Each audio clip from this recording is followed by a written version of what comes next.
Hi, welcome back to the channel. My name is Nicole Ashley, and today I'm going to go through 10 ways to fill your creative well and keep it full.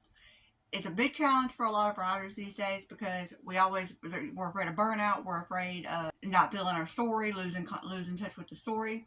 So here's a couple of ways for you to maintain your creativity. Number one, live life. Go out with friends. Go to parties. Go to family functions. Always don't be afraid to say no on occasion, but always try to make sure you go out at least, I'd say, once or twice a week if you can. If you can't, then once a week, or at the very least once a month, because the more you get out and live life, the more ideas and inspiration come to you. So it only makes sense that if you just hold yourself up the way so many writers tend to do, including me, then we run out of ideas, or our creativity suffers because of it. Number two, try new things. Travel. Go to different places. Meet new people. Don't be afraid to walk up to somebody and say, "Hi, my name is so and so." I know it's not within a lot of our comfort zone because we tend to be introverts, but try to do it even online. Get online and start posting on someone else's story, or say you like their picture.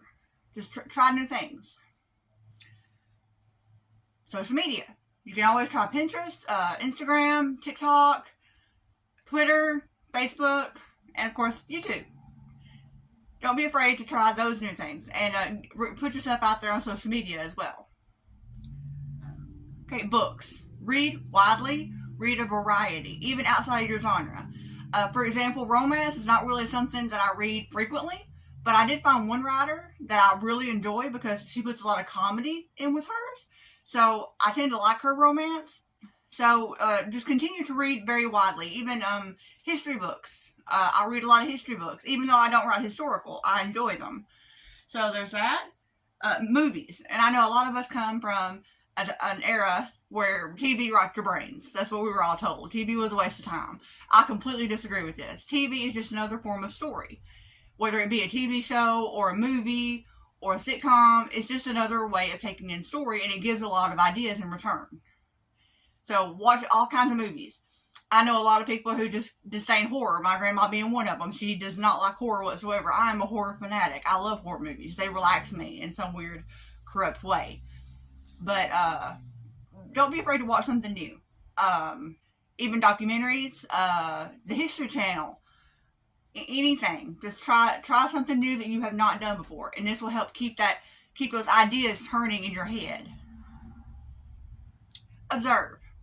If you can't really find anyone to hang out with, which is kind of my problem because I don't really have a lot of real life friends, which is one of the reasons I do this is to make friends. Um, but that doesn't mean that I can't. Like today, I went and got my nails done, and tomorrow I may go to a coffee shop and write for a little bit, and then I will watch people and I will listen to people. At work, I have my own little cubicle, and I still listen to the people around me at what they're talking about. And it amazes me at how easily people can interact when for me it seems like it's so hard. I'm always afraid that I'm going to say or do something stupid. Always. Even though it's highly unlikely I will, and most of the time, even if you do say something stupid, you can all laugh it off. But it's still something that's stuck in my head, and I tend to overthink it, and then I just don't participate. And I need to get out of that. I really do. Okay, music. Music is a big one. I've been a big fan of music since I was a teenager. That is when I first started building stories in my head was through music. So, and I listen to a variety of things from rap to the Carpenters to Beethoven. I listen to a little bit of everything. So don't limit your scope in any of your media, not your books, not your movies, not your music. And just try everything because you never know what's going to spark an idea. And the weirdest, the most obscure things can give an idea. Whether it be, I had built an entire book out of one sentence that I heard in the movie, and the book that I built was in a completely different genre than the movie was. The movie was Pitch Black with Vin Diesel, and that is very sci-fi. I'm not big on sci-fi, but I watched the movie, and the way that he says one phrase had me build this entire story out of the way he said it because it caught my attention. So don't shelter yourself. Branch out. Try those new things. This is another one that's very challenging for me, and I've said it already, is to talk.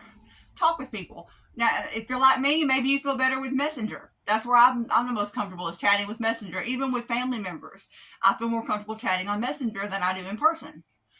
Because in person, I'm always afraid that my facial features are going to give the wrong impression. Because I tend to have resting bitch face. I don't mean to, but I do. So, talk to people. Okay, here's one that I'm not a big fan of, but a lot of people are, so I put it on the list, and that is gaming. A lot of people love gaming. I'm not a big fan of games. I can't get into them. To me, they're way too repetitive, and in this day and age, they're way too difficult for me. Now, if you've got Mario Brothers or Sonic the Hedgehog, I might be able to get in on that, but the games they make today are way too difficult for me. I can't do it. Now, my son loves gaming. He's a big time gamer. My brothers, they love to game, but it's just not really my thing. But like Sarah Cannon, she talks about gaming giving her inspiration because you get to build a lot of your own ideas and structures and your worlds, and it could be very useful. I can see where it could be useful. It's just not for me. But don't be afraid to give it a try. And again, here's another thing. For keeping the creative well full, you need to maintain a system of self-care. And I'm going to have another video coming out about self-care for creatives, if I haven't already. I'm not sure what order these are going to be uploaded in. But I do have a video for self-care for creatives that's coming out soon, because I feel that as creatives, we do tend to neglect a lot of ourselves in a lot of different ways. And that's not good. Because to maintain that creative well, we have to take care of ourselves. Like today, I went to the gym. I got my nails done. I took my car to the shop. These are all ways to take care of myself, because and my car being in shape has a lot to do with my stress level, because if your car is acting up, that's not a good thing. And it's going to enhance your stress level. So take care of those little things. Even if it is just, that one time every couple of weeks or once a month, just do something for yourself. And, practice hygiene and exercise and journaling if that's your thing. There's a lot of different ways. And I'm going to have a new series, Self-Care Sundays, that I'm going to do, because I have a lot of different ideas. I have had a lot of struggles with it myself, and I think what I've learned can benefit others. And then I'm going to have Writing Wednesdays, because I love writing.